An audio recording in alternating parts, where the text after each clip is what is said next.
দর্শক দেখতে পাচ্ছেন ইতিমধ্যে কিন্তু ধাওয়া পাল্টা ধাওয়া কিন্তু চলছে এবং ধাপে ধাপে কিন্তু টিয়ার শেল কিন্তু মারা হচ্ছে। দর্শক দেখতে পাচ্ছেন সরাসরি আপনাদেরকে দা নিউজের লাইভে কিন্তু দেখানোর চেষ্টা করছে।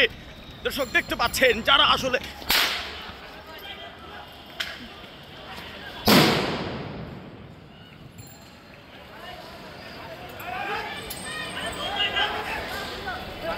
দর্শক দেখতে পাচ্ছেন ইতিমধ্যে কিন্তু ধাওয়া দিয়ে কিন্তু আসলে তাদেরকে নিয়ে যাচ্ছে।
দেশে দেশে সবার সাথে দ্য নিউজ।